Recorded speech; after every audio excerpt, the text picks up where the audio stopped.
Hello बच्चों, आज हम करेंगे NCERT class 9th chapter number 13 exercise 13.6 का एग्जाम्पल नंबर 14।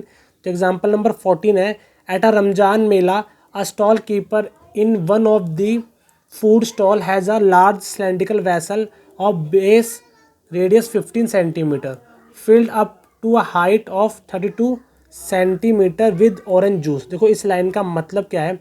एक रमज़ान का मेला है, इसमें एक दुकानदार है, ठीक है, उसकी एक दुकान है फूड की, जिसमें उसके पास एक सिलेंडर की शेप का एक बहुत बड़ा बर्तन है जिसकी रेडियस है 15 सेंटीमीटर। देखो वो सिलेंडर की शेप का है, तो उसके ऊपर भी सर्कल होता है सिलेंडर में, तो नीचे भी सर्कल होता है, तो इसलिए उसकी रेडियस दे रखी है 15 सेंटीमीटर। आगे बोला है filled up to a height of 32 centimetre, और उसकी जो बर्तन की हाइट है वो कितनी है 32 सेंटीमीटर, और वो किससे भरा हुआ है, ऑरेंज जूस से वो पूरा भरा हुआ है। आगे बोला है the juice is filled in a small cylindrical glass of radius 3 centimetre up to a height of 8 centimetre.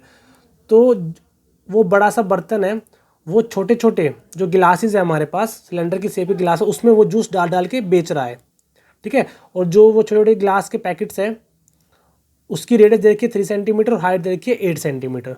आगे बोला and the sold off ₹3 each, और वो एक गिलास का जो जूस का पैकेट है उसे वो 3 रुपये में बेच रहा है। तो how much money does the stall keeper receive by selling the juice completely. तो जो पूरा जूस वो ख़त्म कर लेगा तो वो कितने पैसे कमाएगा, मतलब कितना पैसा उसे मिलेगा पूरा जूस बेचने के बाद। तो हमें ये यहाँ पर फाइंड करना है। तो देखो ये फाइंड करने के लिए सबसे पहले आपको ये निकालना पड़ेगा कि ये जो बड़ा सा वेसल है जिसमें जूस रखा हुआ है, ये ऐसे कितने पैकेट्स जूस भर सकता है। तो आपको यहाँ पर नंबर ऑफ सिलेंडर का ग्लास निकालना पड़ेगा। तो देखो जैसे मान लो हमें पता लग गया कि मान लो ये 20 पैकेट जूस के भर सकता है ये पूरा बर्तन, इस पूरे बर्तन में इतना जूस है कि ये ऐसे ऐसे 20 पैकेट ऑफ जूस भर सकता है। तो हम क्या करेंगे, 20 को 3 से मल्टीप्लाई कर देंगे, क्योंकि एक की कीमत कितनी है 3 रुपये है, तो कितने पैसे आ जाएंगे, तो आएंगे 60 रुपीज़। तो सबसे पहले आपको नंबर ऑफ सिलेंड्रिकल ग्लास निकालने पड़ेंगे कि ये जो बड़ा सा बर्तन है ये ऐसे, जिसकी रेडियस 3 सेंटीमीटर और हाइट 8 सेंटीमीटर है, ऐसे कितने जूस के पैकेट भर सकता है। तो यहाँ 20 तो नहीं थे ना, ये तो मैंने अपने आप से लिया था। तो आपको सबसे पहले नंबर ऑफ सिलेंडर ग्लास निकालने पड़ेंगे। तो वो निकालने के लिए आपको क्या करना पड़ेगा, सबसे पहले ये जो बड़ा बर्तन जिसमें जूस रखा हुआ है इसका वॉल्यूम निकालना पड़ेगा आपको। वॉल्यूम क्यों निकालना पड़ेगा, क्योंकि हमें ये पता करना है कि ये कितना जूस अपने अंदर कंटेन कर सकता है, इसकी कैपेसिटी कितनी है। तो ये निकालने के लिए तो आपको इसका वॉल्यूम निकालना पड़ेगा। और दूसरा फिर अब ये जो छोटे वाला पैकेट है जिसमें जूस डाल डाल के दे रहा है उसका भी वॉल्यूम निकालना पड़ेगा कि एक छोटे वाले पैकेट्स में जो सिलेंडर का ग्लास है इसमें कितना जूस आ सकता है। तो दोनों का आपको वॉल्यूम निकालना पड़ेगा। उसके बाद इसका वॉल्यूम बड़े वाले का और छोटे वाले का वॉल्यूम को आप डिवाइड कर दोगे तो आपके पास नंबर ऑफ ग्लास आ जाएंगे, नंबर ऑफ सिलेंडर के ग्लास आ जाएंगे, ठीक है। तो डिवाइड क्यों करना पड़ेगा, तो जैसे मान लो जब आप इस बड़े से बर्तन में से जूस इसमें डालोगे, फिर इसमें डालोगे, फिर इसमें डालोगे, तो जूस कम होता रहेगा, ठीक है। जूस बढ़ेगा तो नहीं ना, कम होगा, तो कम होगा इसलिए हम इसको करेंगे डिवाइड। फिर एक टाइम पे सारा जूस खत्म हो जाएगा और सारे पैकेट्स हमारे जूस से भर जाएंगे। तो हमें यहाँ पता लग जाएगा कि कितने कितने नंबर ऑफ ग्लास, सिलेंडर का ग्लास ये पूरा बर्तन भर सकता है। तो सबसे पहले आपको इसका वॉल्यूम निकालना पड़ेगा, फिर इसका वॉल्यूम निकालना पड़ेगा, फिर आपस में दोनों को डिवाइड करना पड़ेगा, फिर आपके पास नंबर ऑफ सिलेंडर के ग्लास आ जाएंगे, फिर आप उसको 3 से मल्टीप्लाई कर देना। सबसे पहले मैं इस बड़े वाले का वॉल्यूम निकाल रहा हूँ। तो जो इसकी रेडियस दे रखी है हमको वो दे रखी है 15 सेंटीमीटर और हाइट हमें दे रखी है इसकी 32 सेंटीमीटर, ठीक है। तो volume of large cylindrical vessel, तो ये हमारा सिलेंडर की शेप का है, तो इसका फॉर्मूला होगा πr²h, है ना, वॉल्यूम का।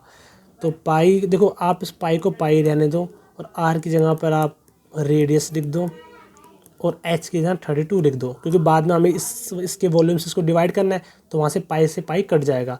और ये भी आप मल्टीप्लाई मत करो, ठीक है, क्योंकि ये भी आगे कट जाएंगे। तो ये तो आ गया लार्ज वाले वेसल का वॉल्यूम। अब हम निकालेंगे स्मॉल वाले का, जिसमें वो जूस डाल के दे रहा है। तो उसकी रेडियस 3 सेंटीमीटर है और हाइट है हमारी उसकी 8 सेंटीमीटर। तो volume of small cylindrical glass, तो उसका formula pi r square h, क्योंकि वो भी हमारे सिलेंडर शेप के हैं। तो पाई को पाई रहने दो और आर की जगह पर हम रेडियस 3 सेंटीमीटर है और एच है हमारी 8 सेंटीमीटर। तो ये हमारा आ गया स्मॉल वाले का। अब आप क्या करोगे, दोनों को डिवाइड कर देंगे। डिवाइड क्यों करेंगे, क्योंकि जब आप इसमें से जूस निकाल के इसमें डालोगे फिर दूसरे पैकेट में डालोगे तो जूस कम होता रहेगा, तो इसलिए कम के लिए हम करते हैं डिवाइड। तो आपको निकालना पड़ेगा नंबर ऑफ सिलेंड्रिकल गिलास, कि ऐसे कितने सिलेंड्रिकल गिलास भर सकता है। तो इसका वॉल्यूम अपॉन में इसका वॉल्यूम, तो volume of large cylindrical vessel upon में वॉल्यूम ऑफ स्मॉल गिलास। ठीक है, तो इसका वॉल्यूम है पाई मल्टीप्लाई 15 मल्टीप्लाई 15 मल्टीप्लाई 32 अपॉन में छोटे वाले का है पाई मल्टीप्लाई 3 मल्टीप्लाई 3 मल्टीप्लाई 8। अब देखो यहाँ से पाई से पाई कट जाएगा, 3 1 जा 3, 3 5 जा 15, 3 1 जा 3, 3 5 जा 15 और 8 1 जा 8, 8 4 जा 32। तो आप इन तीनों को जब मल्टीप्लाई करोगे 5 मल्टीप्लाई 5 मल्टीप्लाई 4 तो आएगा आपका 100। तो वो 100 गिलास के पैकेट्स, जूस के पैकेट भर सकता है। ठीक है ना, ये पूरा इसमें इतना जूस है कि 100 ऐसे गिलास के पैकेट भर सकता है। तो अब देखो, जब इसके अंदर 100 आ गए हमारे गिलास, है ना, तो एक की कीमत कितनी है, 3 रुपये। तो आप इसको कर दो 3 से मल्टीप्लाई, तो ये आएगा 300। तो 300 रुपये वो कमा सकता है इसको बेचकर। तो amount received by the stall keeper. ठीक है, तो 100 को आप कर दो 3 से मल्टीप्लाई, तो आएगा 300 रुपये। तो 300 रुपये वो कमा सकता है इसको बेचकर।